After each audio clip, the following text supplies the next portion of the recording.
That sounds reasonable. Well, unfortunately, with copyright laws the way they are and all this other stuff, the only way that I can be 100% guaranteed that you actually did the original work yourself is by bringing the original along. And that's one of the major things.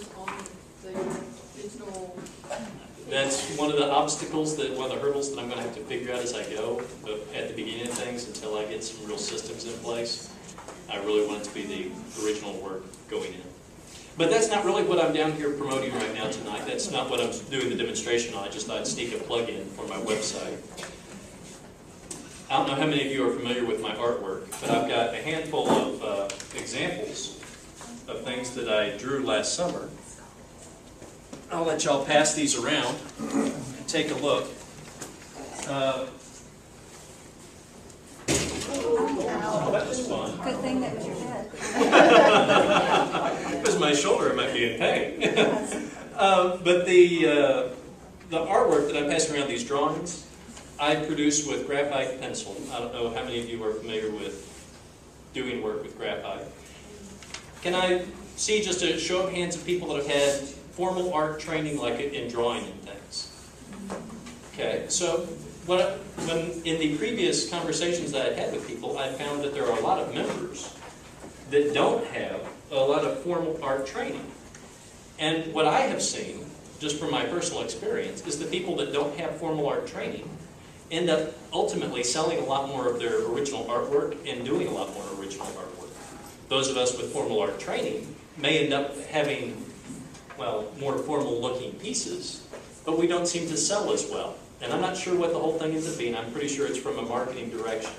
We're trying to promote ourselves as formally taught, whereas the rest of people are saying, this is my life story, and people are more likely to buy a story than a good piece of whatever. But the main thing that we're going to be talking about this evening is basic techniques on drawing. The first sheet that I handed out is the worksheet that we'll be working on this evening.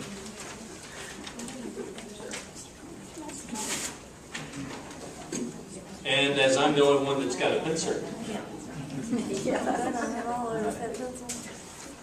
I've got a bunch of them up here, so anybody that wants to work along with me can feel free to come grab some. And I've got a sharpener, so you can sharpen some up if you'd like. That'd be great. I appreciate that. Thank you. But then the first thing that we're going to look at here is called the grayscale. Anybody familiar with what grayscale shading is? Wonderful. So all that this ends up being is the very basic beginning point of doing drawing work. Everybody knows how to produce a line, but then producing good shading techniques ends up being something a lot of people have difficulty with. There are 3 different ways to get your work shaded from just a technical perspective. The first way ends up being, I don't know if everybody can see this on the mirror overhead. I've got 3 blanks down here underneath the grayscale that's filled out. The first system that I teach my students, and generally I have to apologize if this sounds like I'm talking down. I'm used to teaching elementary school kids. I'm just trying to adapt this to an adult environment. But the first thing that I generally end up telling everybody to do is to identify their darkest dark and their lightest light.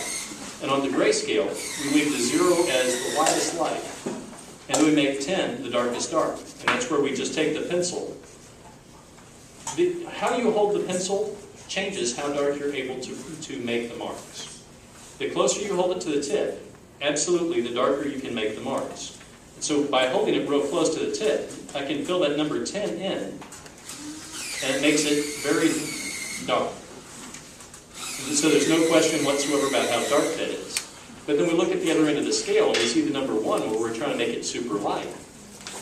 And everybody gets kind of lightheaded figuring out, how in the world am I supposed to be able to hold the pencil to do that? So then I end up introducing a little bit of a concept from physics, where we end up learning about the lever. The further away you hold it from the tip, the harder it is to put pressure on that tip. And so by holding it further out, you can fill in that number 1 space, with just a real light gray.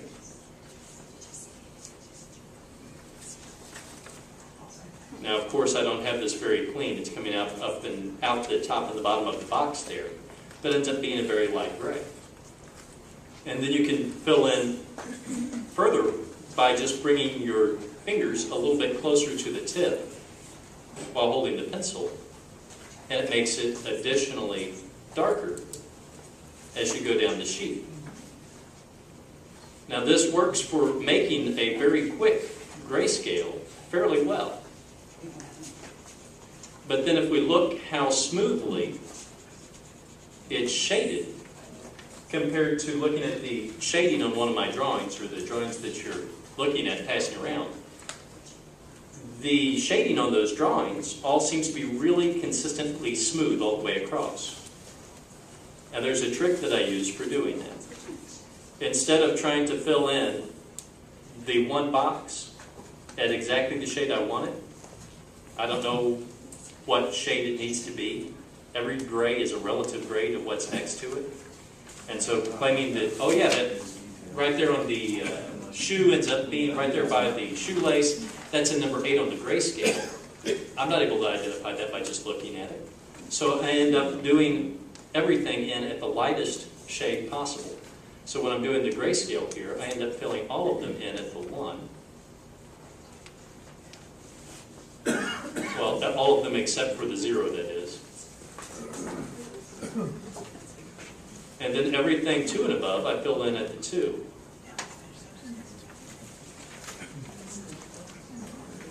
And then everything at the 3 and above, I fill in at the 3. And we just keep repeating that until we end up at the top end of the scale.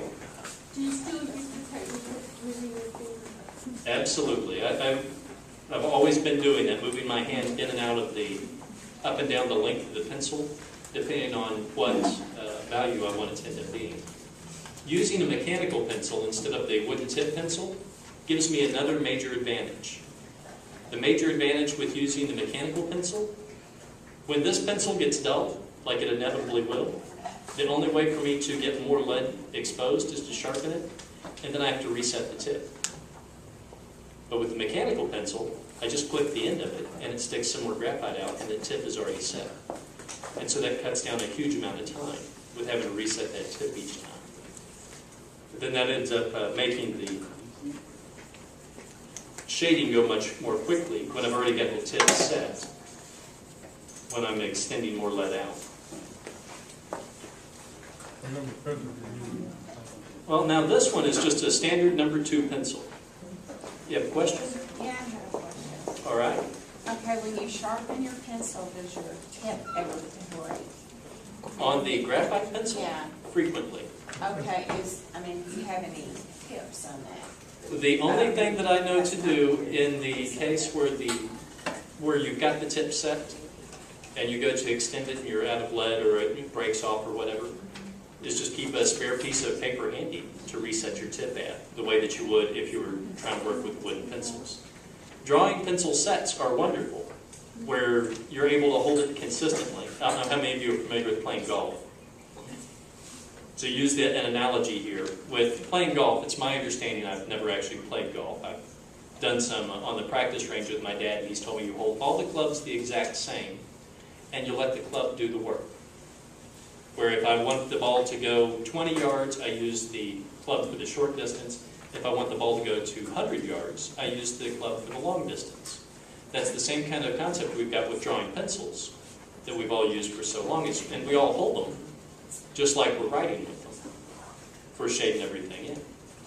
One of the additional benefits of holding the pencil further back, in my mind, is it gets me out of the mindset of writing. When you're a little kid in kindergarten, first, second grade, they give you the notebook that has all of the letters in it. And then it says, just trace over this. And they want you to hold your pencil just like this, and you just trace over what's already there. And you trace over those over and over and over again until it's just mechanical. You're just doing what you know you're supposed to be doing. And I know of a lot of artists that have the same problem